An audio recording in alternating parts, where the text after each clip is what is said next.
1er juillet 1916, 7h30. Attention. Dans la Somme, 500 000 Français et Britanniques sont lancés sur un front de 40 km dans l'offensive la plus insensée d'une guerre absurde.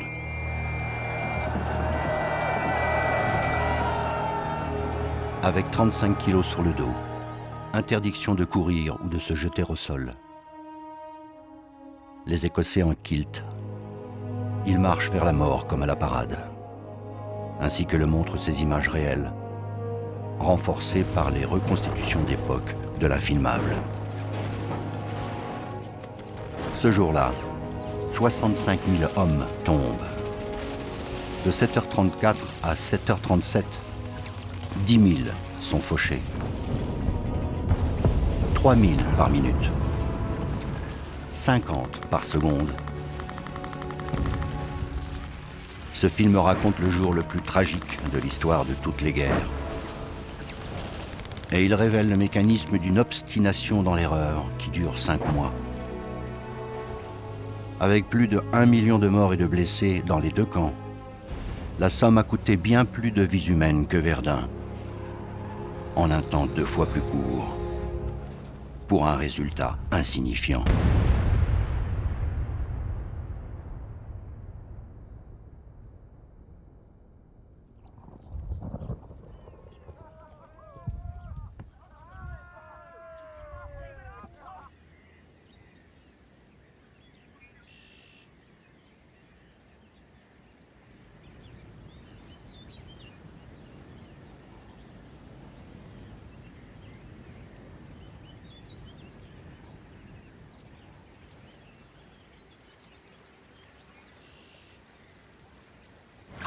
Il y en a des centaines. Il en est tombé des dizaines de millions sur la Haute-Picardie. Le moindre jardinet à sa petite pile en fait parfois une attraction.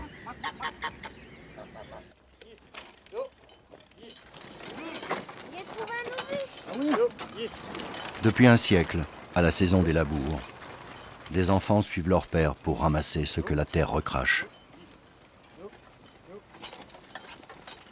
Il n'y a pas que la ferraille, il y a les ossements aussi. Les corps retrouvés, des centaines de milliers, ont été enterrés là où ils sont tombés. Supplie de ne pas les oublier.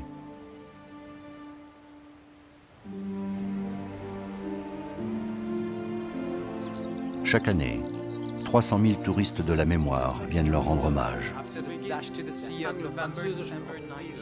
Cherchent à comprendre ce qui s'est passé ici.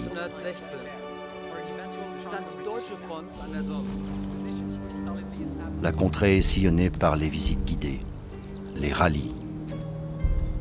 Des passionnés du cru s'adonnent à des évocations bon enfant.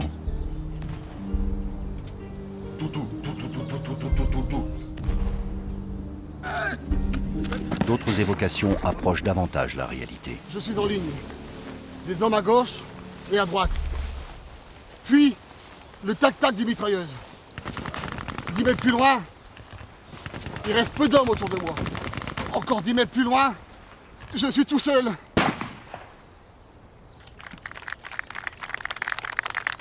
Certains ont exhumé et restauré des bouts de tranchées. Parmi les officiers, celle-ci est allemande. il y en a un qui avançait calmement, sans armes. On y raconte des histoires effarantes. Quand la tambouille arrive en première ligne, elle est froide et les rats se sont déjà servis. Il y a beaucoup de malades à cause du manque d'eau, de la saleté des latrines. Nous souffrons des poux, des parasites, mais surtout de la peur qui nous empêche de dormir. Mais pas question de déserter, sinon c'est le peloton. Des musées racontent le carnage, expliquent ce qui y a conduit. En 14, l'arrêt de l'invasion allemande sur la Marne, puis la course des tranchées. L'année 15, la plus meurtrière de la Grande Guerre. Des offensives inlassablement répétées n'aboutissent à rien, se dissolvent dans le sang et les larmes. La leçon n'est pas retenue. ni par le commandant en chef des troupes britanniques, le général Douglas Haig,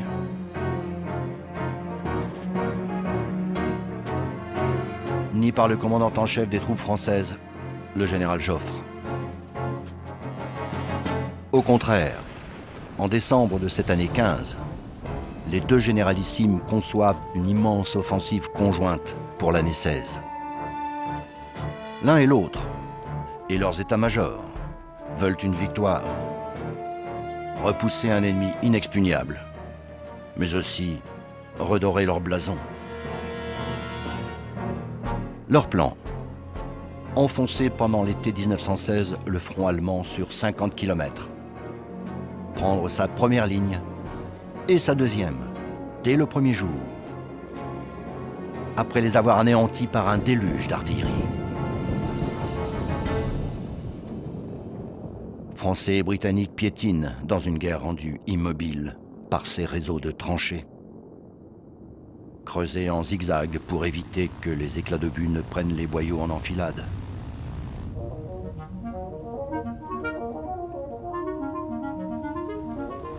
Ils veulent une vraie guerre. Une guerre de mouvement. Ils ont choisi la Somme. Une région aux vastes espaces cultivés, sans haies, peu boisée, propice à une offensive d'envergure.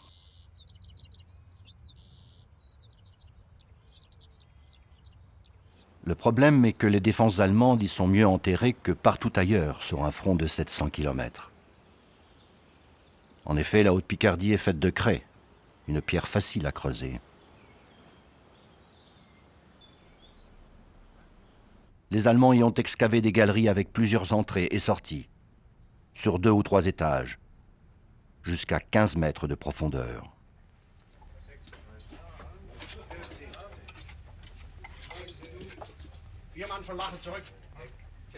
On y vit à peu près normalement, souvent avec l'électricité.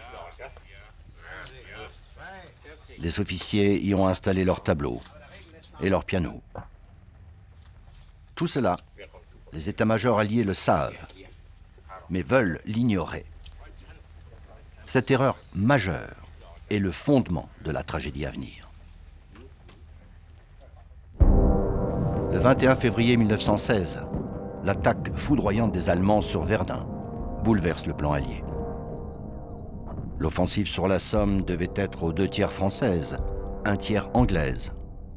Verdun aspire la chair humaine comme un trou noir. 20 divisions françaises, 150 000 hommes vont quitter la Picardie pour prendre leur tour dans la défense héroïque de Verdun. Joffre demande à Haig de prendre le leadership de l'offensive à venir. Haig sait qu'une percée allemande à Verdun pourrait signifier la défaite pour tous. Soulager les Français sur la Somme est une nécessité. Et renoncer à sa grande offensive, une impossibilité, il y tient trop. Ok, it's a deal. Le chef anglais accepte d'assumer les 2 tiers de l'attaque, malgré sa faiblesse. En effet, l'industrie de guerre britannique n'a pas encore pris son essor. La production d'obus est insuffisante. En 1 an de guerre, la petite armée de métiers du royaume a été décimée. Elle n'a quasiment plus d'officiers de terrain. Haig n'a plus d'armée.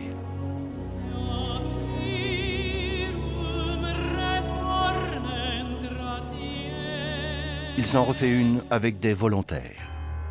2 millions de Britanniques se sont engagés, certains trichant sur leur âge pour être retenus. Par patriotisme, sans doute, mais surtout pour échapper à la pauvreté, au brouillard et à la pluie, voir du pays, vivre l'aventure entre copains.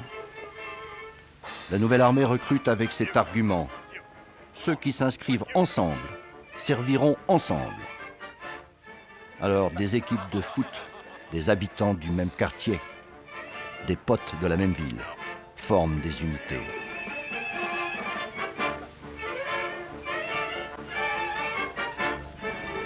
Et en plus, payés. Quoi de mieux ?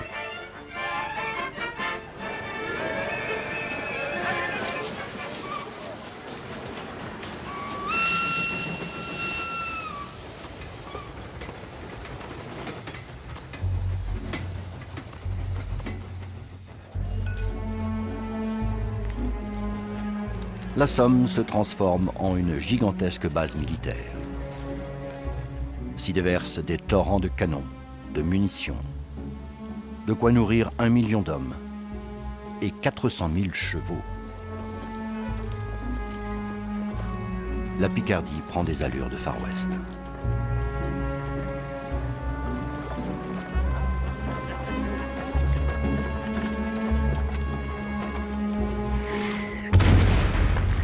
Le 24 juin 1916, les Allemands connaissent un réveil brutal.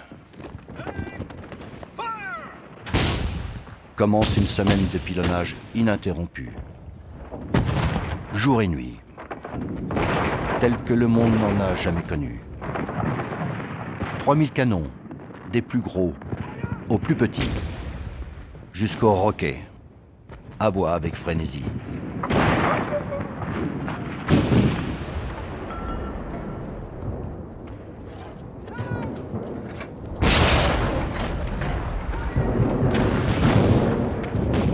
Sur des kilomètres, roue contre roue, ils crachent 1,5 million d'obus sur les défenses allemandes.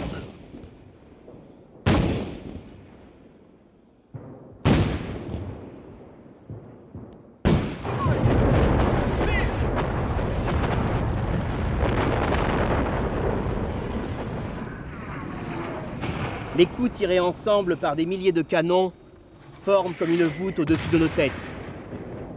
Sur tout l'horizon, dans les lignes allemandes, des gerbes de terre en éventail rappellent des vagues furieuses se brisant sur des récifs. Rien ne répond de là-bas. Aucun signe de vie. Nous savons pourtant que des êtres humains, nos ennemis, y vivent et reçoivent sans répit cette infernale avalanche. Mais nous sommes fiers et contents. Nous attendions ce moment depuis si longtemps.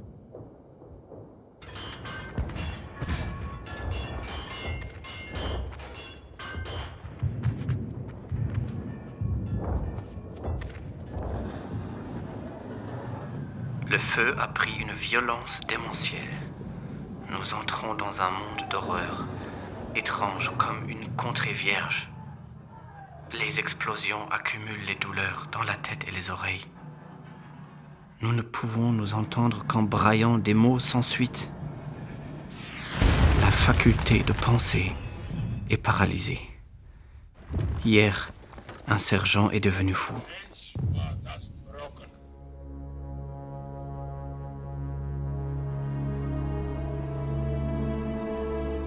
Au régime de 3 obus pour chacun des 500 000 Allemands terrés en face. Imagine-t-on qu'ils puissent en survivre beaucoup?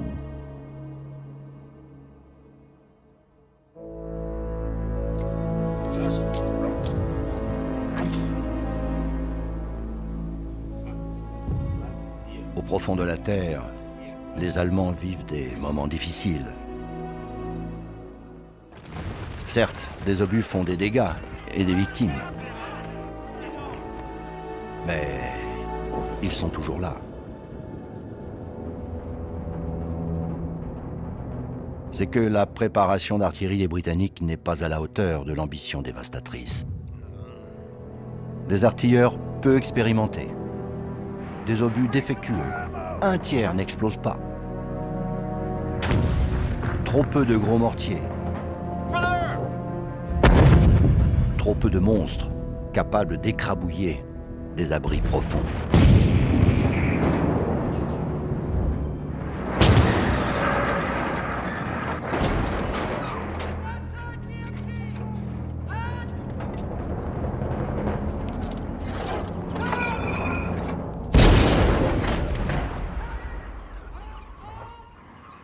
La certitude d'avoir anéanti les premières lignes allemandes et de courir à la victoire rend d'autant plus pathétique l'enthousiasme de ces jeunes volontaires au rire frais, innocents en uniforme trop rapidement formés, qui seront sur le champ de bataille victimes de leur inexpérience.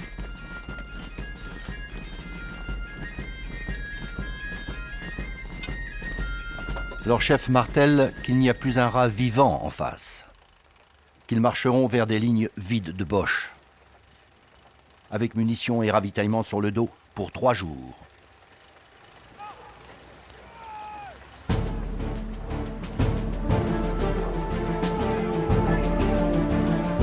Rarement, une veille de bataille aura connu une telle ambiance de fête. On se bouscule pour être de l'attaque qui mettra fin à la guerre.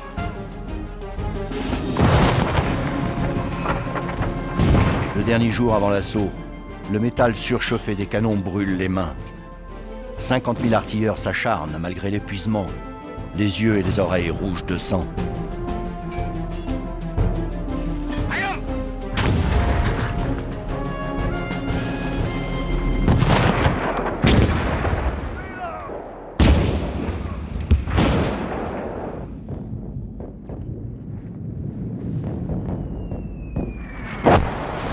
À 6h30, ce 1er juillet 1916, le feu d'artifice atteint son paroxysme. 60 explosions par seconde. Pour les Allemands, c'est le signal que l'offensive est proche. Pendant le bouquet final, les unités attaquantes ont droit à un breakfast copieux, avec porridge, eggs and bacon et des blondes à fumer.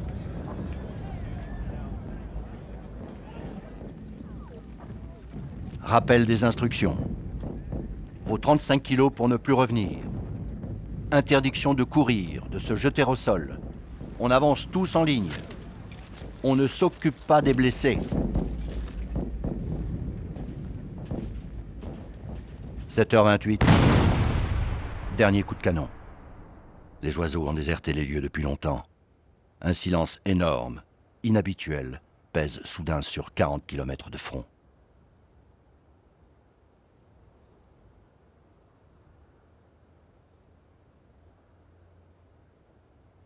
Pour les Allemands, pas de doute.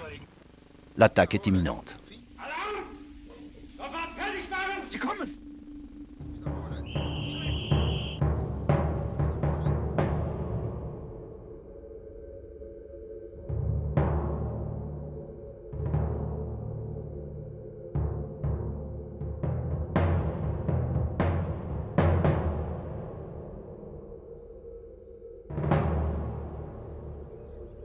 La tragédie peut commencer. Un pays destiné à la douceur de vivre va être le théâtre de la plus terrifiante des batailles.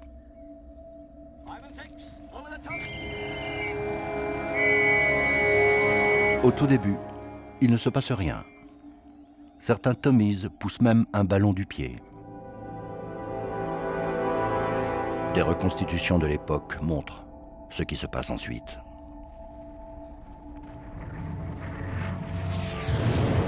Une première déconvenue se produit. Des trompes d'obus leur barrent le chemin. On leur avait dit que les batteries allemandes avaient été détruites. Voilà que des fûts sortent des abris, des trous et des bois. Deuxième surprise. Des nuées de balles accueillent les chanceux qui ont franchi le barrage d'artillerie allemand. Quand ces masses d'Anglais ont commencé à s'approcher, on a d'abord été très inquiets. Mais ils marchaient lentement. On n'avait jamais vu ça. Parmi les officiers devant, il y en avait un qui avançait calmement, sans armes, avec une canne. On n'a eu qu'à charger et recharger. Pas la peine d'y viser. On tirait dans le tas. Ils sont tombés par centaines. Si seulement ils avaient couru, ils nous auraient bousculés. Troisième surprise, la pire, la herse des mitrailleuses.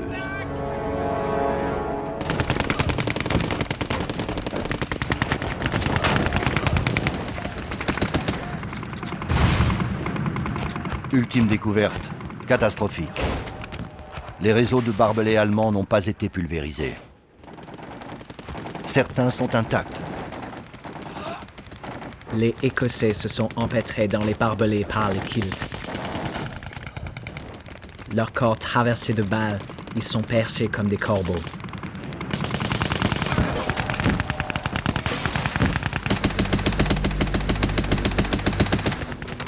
Une balle traverse le crâne du lieutenant par l'œil.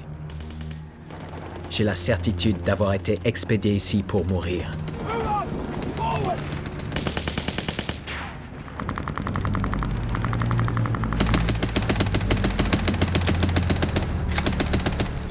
Chaque mitrailleuse tire 6 balles par seconde. Elle écorche les mains, ébouillante les bras. Dans l'urgence, des servants urinent dans le réservoir de refroidissement. C'est quand elle s'enraye que des survivants peuvent atteindre la tranchée allemande.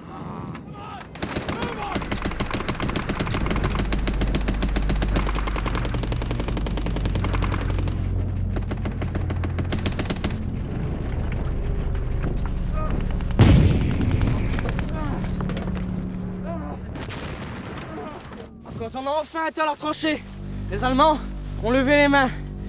Et quand ils nous ont vus, si peu nombreux, encore en vie, eh ben, ils se sont sauvés.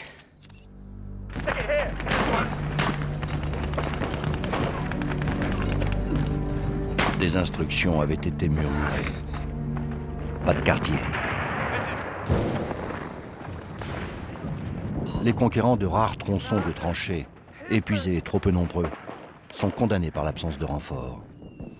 Ils ne peuvent refluer, le barrage d'artillerie ennemie leur coupant le chemin du retour.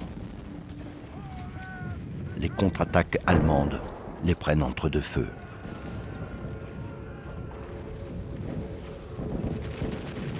Ils n'ont d'autre choix que de se battre et de mourir. Les Allemands nettoient leurs tranchées reconquises de la même manière.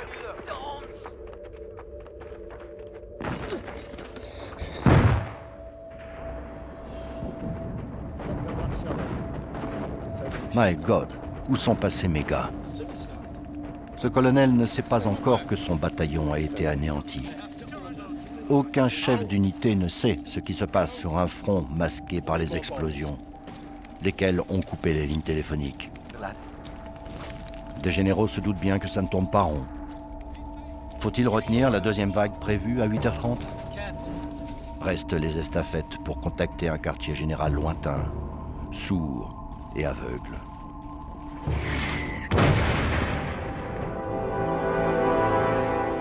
Dans le château où il dirige l'offensive, le général Rawlinson ignore l'étendue du chaos, prend l'hécatombe pour une rumeur exagérée. Il s'en tient à son plan. Il ne donne pas de contre-ordre. Chez les hommes de la deuxième vague, l'exaltation a disparu. Des revenants de l'enfer ont parlé. Ils devinent ce qui les attend. Mais au coup de sifflet, ils y vont, sans faillir. Ils vont connaître le même sort.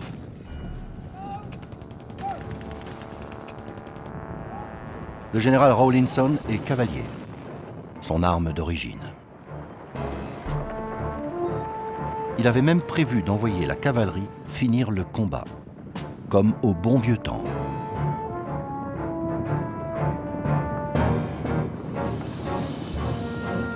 La rigidité d'un plan d'une centaine de pages est sa grande erreur. Avec l'accord de Haig, il n'a laissé aucune liberté de jugement et de décision au commandant de terrain.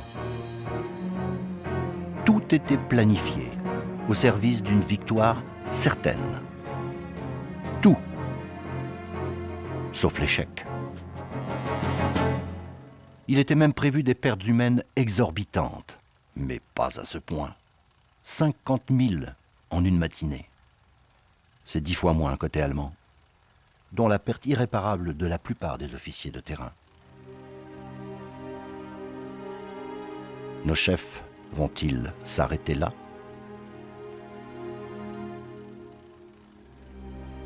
Ces « j'ai failli mourir » sont regroupés dans d'autres unités et repartiront au combat. Pour quel résultat ce premier jour? Le centre et l'aile gauche anglaise n'ont pas conquis la première tranchée allemande, alors que son objectif était la deuxième. Dans la vallée de la Somme, sur 15 km, les Français ont à peu près atteint leur objectif, avec des pertes minimes. Bonne chance.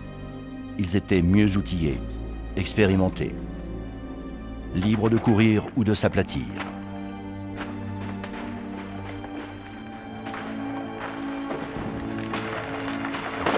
C'est leur plus beau succès depuis la bataille de la Marne. L'extrême aile droite anglaise a également atteint son objectif.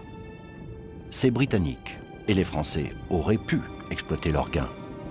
Les défenses allemandes étant au sud moins solides, un boulevard s'ouvrait devant eux. Mais le plan prévoyait une ruée générale, alignée. Alors ces braves ont dû s'arrêter. Ils doivent attendre la relance de la gauche anglaise le lendemain. Elle sera de nouveau désastreuse. Au soir du deuxième jour, le généralissime anglais confie à son carnet de guerre, somme toute, satisfait. Ce fut encore une belle journée, avec un beau soleil et un vent frais. Elle a connu des hauts et des bas. On me signale les pertes en tués et blessés. Avec celles d'hier, elles approchent les 100 000. Ce n'est pas un chiffre si élevé si l'on considère le million de soldats engagés sur un front de 22 kilomètres. Le moral des blessés est merveilleux. Le général Haig mentionne les blessés ramenés du front, ce que montre ce tout premier reportage de guerre. En fait, la plupart des blessés sont encore à terre dans le No Man's Land. Beaucoup agonisent dans des conditions de souffrance physique et morale atroces. Ou bien ils sont achevés par les fusils allemands qui tirent sur tout ce qui bouge, y compris les brancardiers.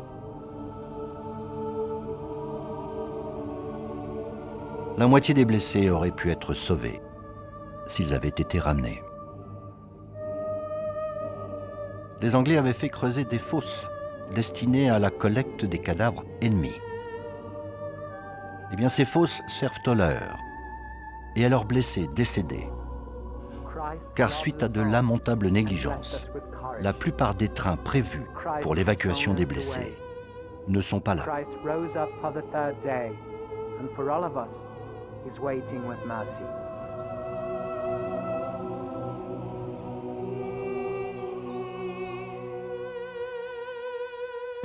Un mystère s'impose. Le plan prévoyait la réussite de l'offensive en 2 ou 3 jours. Malgré l'échec flagrant, pourquoi s'obstiner pendant près de 5 mois? Haig est en croisade. Il croit Dieu de son côté. Il rejette par 2 fois la demande de Londres d'interrompre l'offensive. La censure militaire dissimule l'étendue du désastre. Des généraux sont démis de leurs fonctions parce qu'ils ont perdu leurs hommes ou parce qu'ils les ont sauvegardés. Les mois de juillet et d'août sont jalonnés par de grandes attaques ponctuelles, tout aussi stériles. Elles expérimentent de nouvelles techniques. Des barrages roulants. Un rideau d'obus tiré de l'arrière masque l'avancée des attaquants et se lève quand ils atteignent les lignes allemandes. Jeu risqué quand les pointeurs de canon se trompent, ils tirent sur la troupe.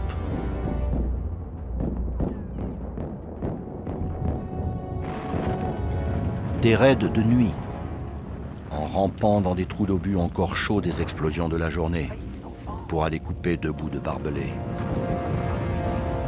Ces raids meurtriers, plus souvent effectués par des désignés d'office que par des volontaires, sont la hantise des combattants.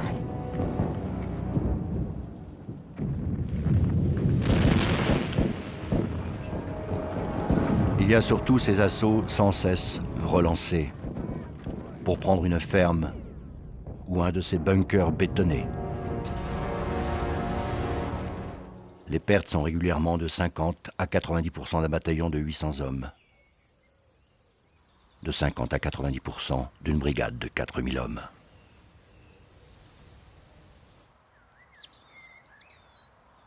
La Picardie voit débarquer des masses de volontaires venus de l'Empire britannique. Canadiens, Australiens, Néo-Zélandais.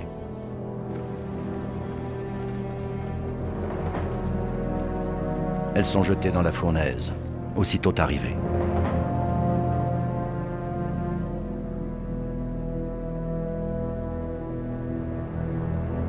3000 Sud-Africains sur 3200 périssent pour conquérir un seul bois.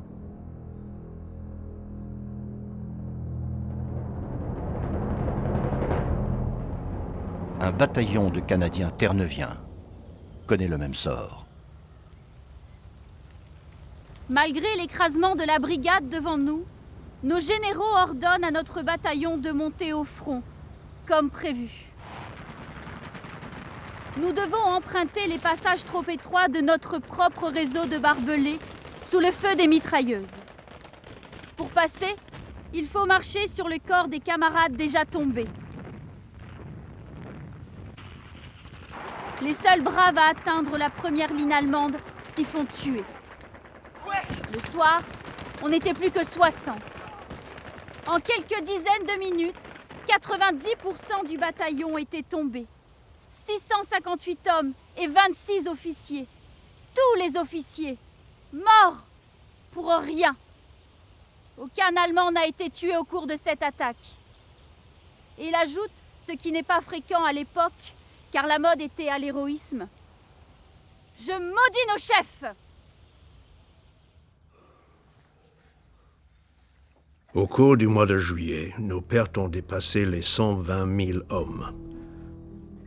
Ce qu'elles auraient été si nous n'avions pas attaqué.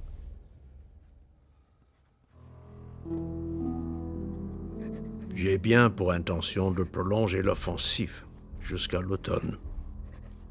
Comment expliquer l'insensibilité des chefs de cette époque? Ils viennent de classes sociales éloignées du peuple. Et ils n'ont pas, comme aujourd'hui, le souci obsessionnel d'épargner la vie des hommes. La 49e division n'a même pas perdu 1000 hommes. C'est celle-là même qui ne m'a pas salué lorsque j'ai traversé le village où elle cantonnait. De tels soldats ne peuvent se battre brillamment. Chez les officiers supérieurs, la sensibilité n'est pas de mise. Leur métier, faire la guerre et vaincre. Le champ de bataille offre à leur carrière l'occasion d'une consécration. Il est leur milieu naturel. Sur le régiment encore chaud de la bataille, plane l'atmosphère irréelle de la guerre. Rêve mêlé de cauchemars, de torpeur. Rêve mêlé de cauchemars, de torpeur et de volupté.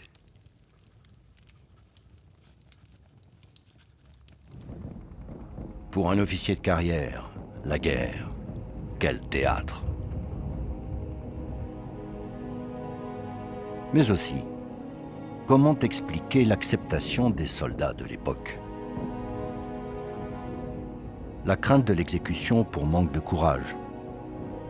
La galvanisation des faibles par les forts joue un rôle, mais pas le principal. Il y a aussi l'aumônier et le pasteur, le rhum et le pinard. Mais surtout, le patriotisme, l'héroïsme, le sens du devoir et du sacrifice sont très élevés. Même chez de jeunes hommes partis sauver un pays qui n'est pas le leur. Mes chers parents, si vous lisez cette lettre, c'est que je suis mort. Ne vous en faites pas, j'ai fait de mon mieux. Si j'avais une chance de recommencer, je referais la même chose. Envoyez quelqu'un à ma place. Les parents ont demandé à leur autre fils, âgé alors de 18 ans, de s'engager pour remplacer le frère. Mais lui a survécu.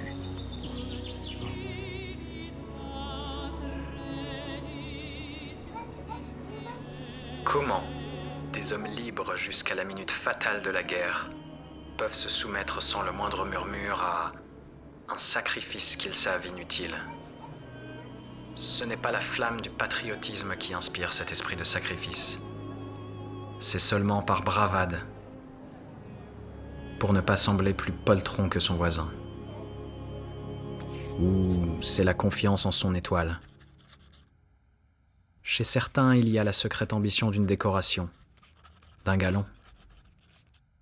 Mais la masse s'incline devant l'inutilité de récriminer.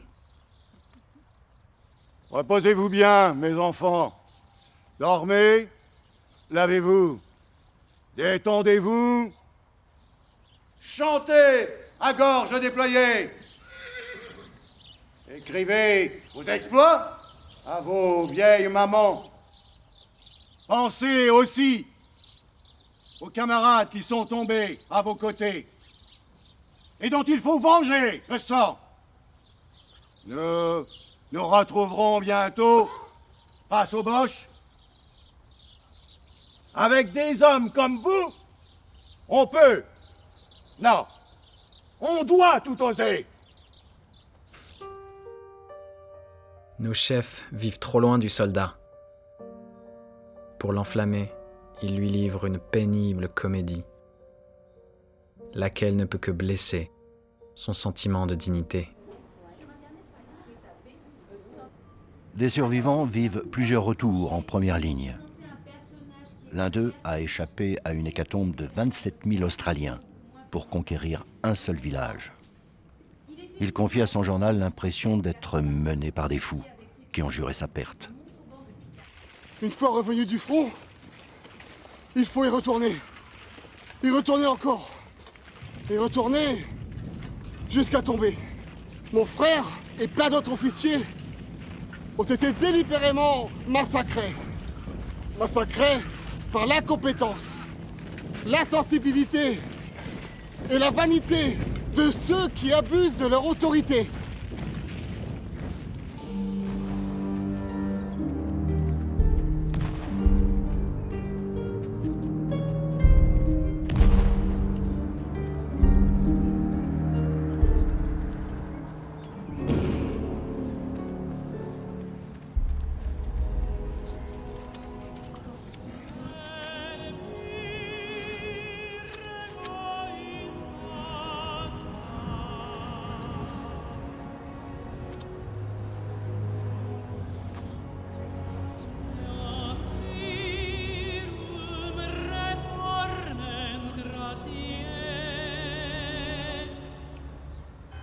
I'm quite proud.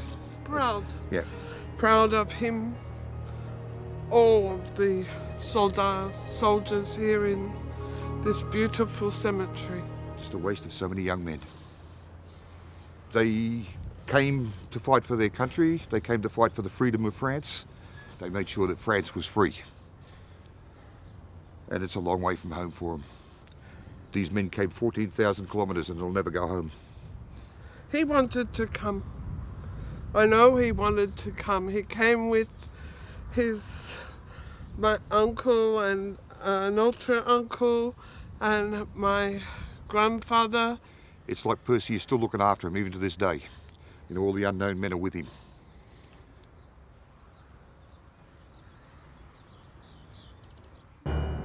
En septembre-octobre, à la fois par obstination et pour forcer les Allemands à retirer de Verdun des divisions pour la Somme, le commandement français lance plusieurs grandes attaques dans le Santerre. Le Santerre, terre de sang.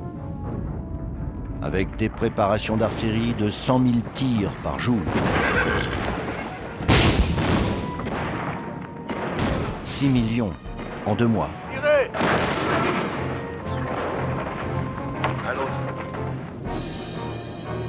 En peu de temps, des assauts répétés font grimper en flèche des pertes françaises jusque-là modérées, pour le gain de quelques villages.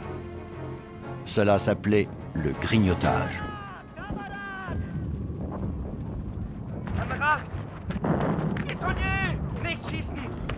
Le brouillard se dissipe. Les Allemands sont stupéfaits de nous voir à quelques pas de leurs tranchées. Ces gens qu'on oblige à s'entretuer, comme nous, jugent inutile de se défendre. Ils lèvent tous les bras en criant « Camarades ! Camarades !» Il y a le corps d'un officier ennemi, la tête ensanglantée à côté d'une pelle tachée de sang. On comprend que, ne voulant pas se rendre, ces hommes s'en sont débarrassés. Les pertes des 2 derniers jours s'élèvent à seulement 8 000 hommes. C'est un fait remarquable. L'ennemi ne se bat plus aussi bien. Il est atteint dans son moral. Certes, l'ennemi souffre et se lasse. Mais la guerre d'usure prônée par Joffre a-t-elle un sens? Usure quand l'assaillant s'use 2 fois plus vite que l'adversaire. Sur la Somme, c'est près de 2 pour un Allemand. Et face à une armée qui a une réserve de population très supérieure, dont les renforts semblent inépuisables.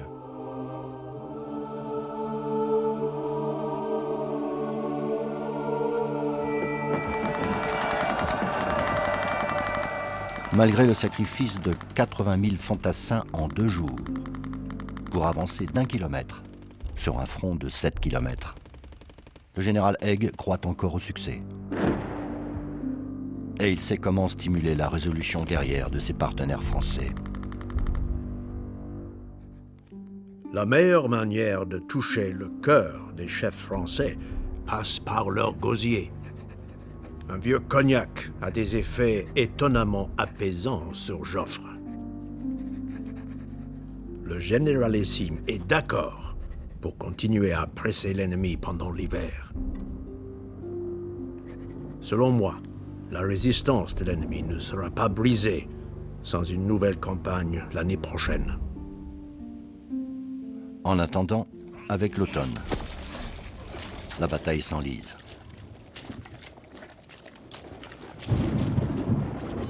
Avant même d'arriver au front, des hommes glissent dans des entonnoirs d'obus pleins d'eau. Certains ne peuvent s'arracher à la boue. Ils y meurent de froid ou noyés, les mains agrippées au bord des trous. Quelqu'un pour m'aider? Allez, soyez pas vaches.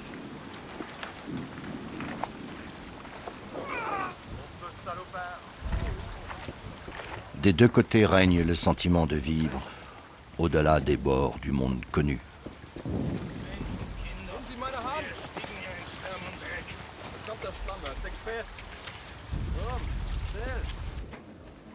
C'était maintenant notre tour. L'endroit était rempli de lambeaux d'uniformes, d'armes et de morts. Les morts gisaient pêle-mêle parmi les vivants. En creusant des trous pour nous terrer, nous nous aperçûmes que des cadavres étaient empilés par couches, les uns au-dessus des autres. Des compagnies avaient été fauchées l'une après l'autre, les corps ayant été ensevelis par les masses de terre que faisaient jaillir les obus.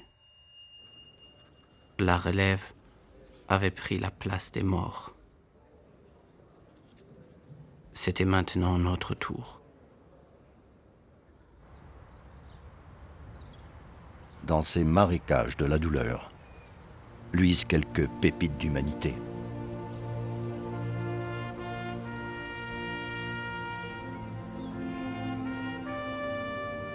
Nous apprenons par ces papiers que l'officier anglais que nous avons abattu s'appelle Stokes. Il est bien habillé, il est beau, avec des traits intelligents. Son carnet de poche contient une foule d'adresses de jeunes filles à Londres. Dommage qu'il soit mort. Nous l'ensevelissons derrière notre tranchée et lui plantons une croix où je lui fais marquer son nom avec des clous de souliers.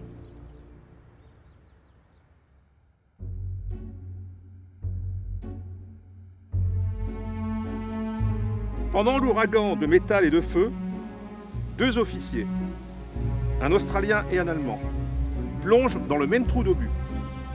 Ils se tirent dessus en même temps. L'Australien est blessé à la gorge, tandis que l'Allemand est touché gravement. Il murmure en bon anglais « C'est la fin pour moi ». Puis il sort un paquet de lettres et les tend à son ennemi. « S'il vous plaît, envoyez-les à ma famille en Allemagne ». Ce qui fut fait. Aujourd'hui, ses descendants ont encore ces lettres.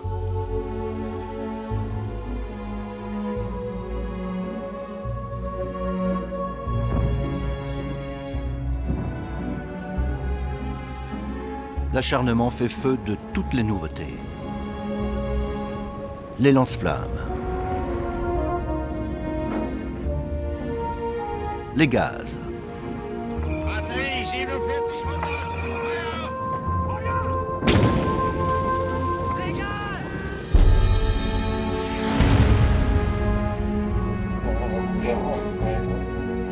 Et pour la première fois, des chars britanniques, des monstres balourds qui font plus de peur que de mal, mais qui confortent le moral des fantassins.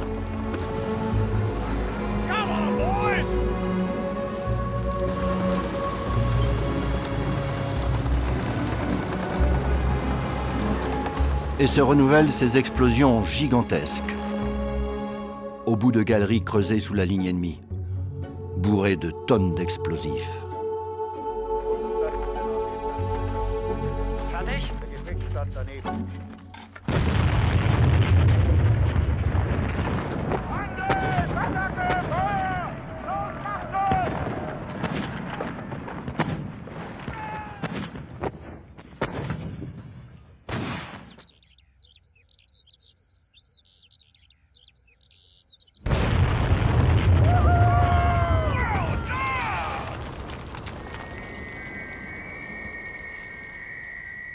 Autour du cratère creusé par cette explosion, des pèlerins de la mémoire s'assemblent chaque année.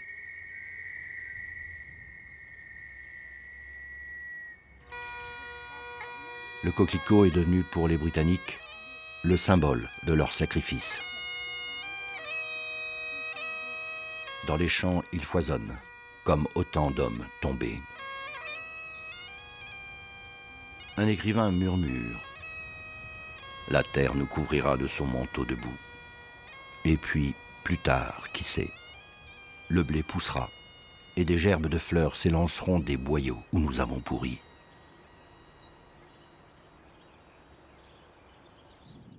À la mi-novembre, les commandements anglais et français déclarent la fin des combats. Aucun ne parle d'échec. Et pourtant, en près de 5 mois de tuerie, aucun des objectifs principaux n'a été atteint.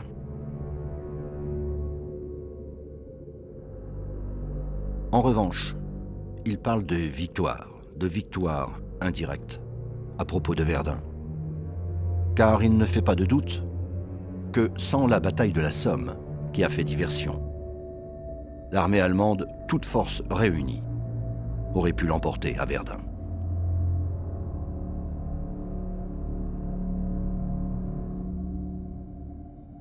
Les Britanniques disent aussi que leur armée de volontaires a appris à faire la guerre.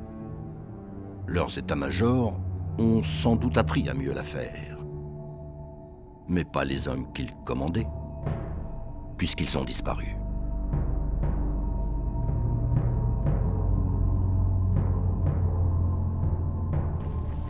Londres s'est résolu à en venir à la conscription militaire obligatoire.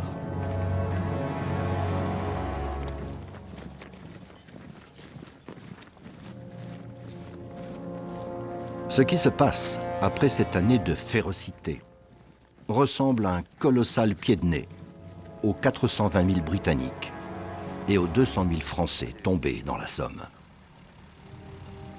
En effet, dès le début 17, les Allemands se retirent d'eux-mêmes afin de raccourcir leur ligne de front, moquant ainsi le gain de quelques lopins de terre que les Alliés leur ont arrachés.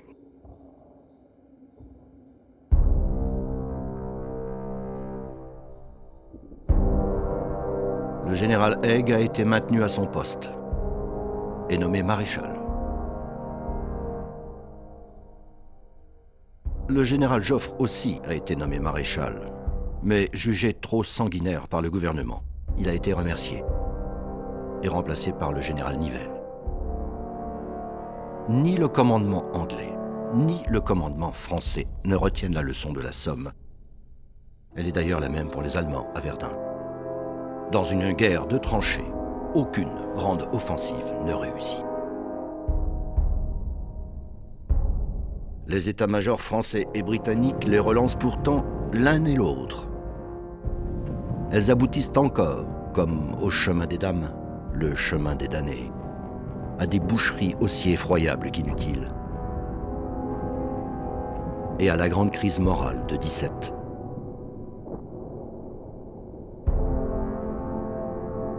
La ligne de crête des sommets de l'horreur semble ne devoir jamais cesser de s'allonger. Désespérance, automutilation et suicide font des ravages.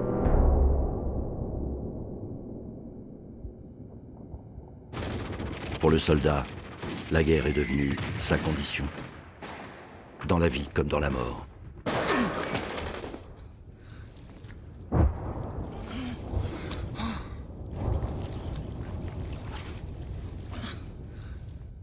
En lui, le cauchemar a chassé tous les rêves.